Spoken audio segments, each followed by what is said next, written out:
So what does hurdle running and entrepreneurship have to do with each other? Well, stay tuned and I'll tell you what it is.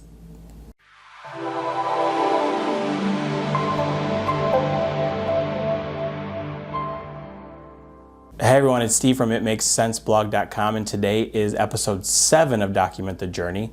And I want to tell you a story that I heard and how I think it really relates really well with entrepreneurship, especially as you're just getting started.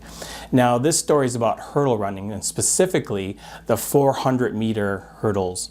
And it goes back to the 1970s when there are 10 hurdles in the 400, and the 400 is about a quarter mile long once around the track. And up until that point, hurdlers were taking anywhere between 14 and 15 steps in between the hurdles. Now 14 was good, 15 was okay, but that's how many steps they figured would be optimized between each hurdle.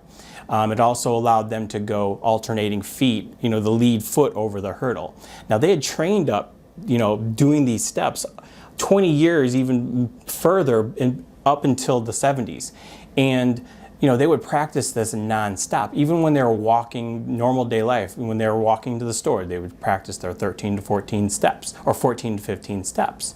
But there's one hurdler in the early 70s is like, these 14 to 15 steps in between hurdles isn't going to get me to where I want to go. It's not going to get me to be the best that there is.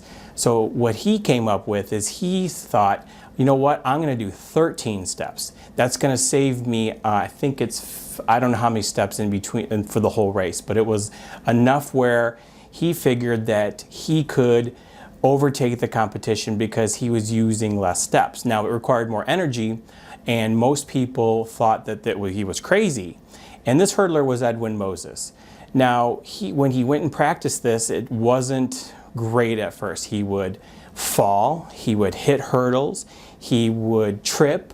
It just didn't go well, and it got bad to the point where teammates didn't want him to be on their team because he wasn't pulling his weight. They thought he was crazy for going, standard was, and everything they had trained for was 14 steps in between each hurdle. But Edwin thought, nope, I'm going to keep going. I'm going to keep practicing. I'm going to make this 13 steps in between each hurdle work.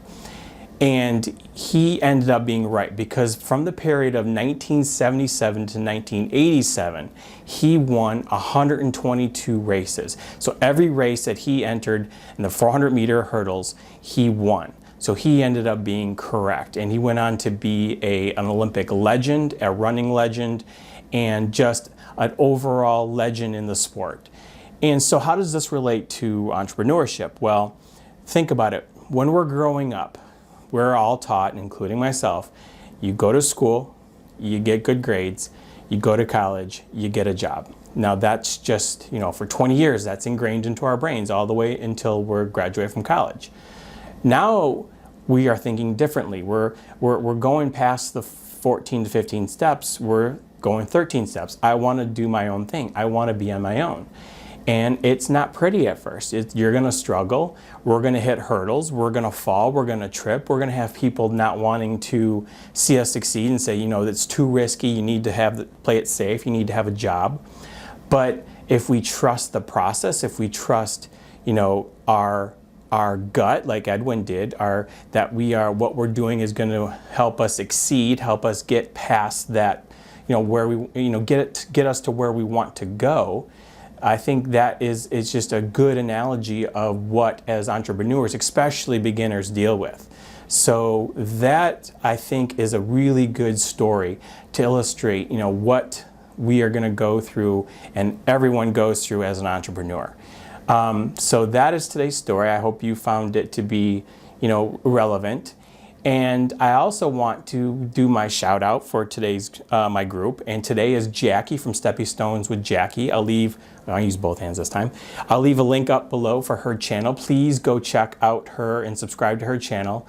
The great thing about Jackie is she's brutally honest about what she's going through. She talks a lot about herself, and she's just very inspiring. She's very good with motivating up and coming entrepreneurs. So please go check out our channel. So that's it for today's video. Please, if you like it, hit that thumbs up, subscribe to my channel, as I am putting out content all the time related to affiliate marketing, passive income, how to grow your business. And leave a comment down below if you have any questions or if you have any videos you want to see me do in the future. And with that, I will see you guys in the next video.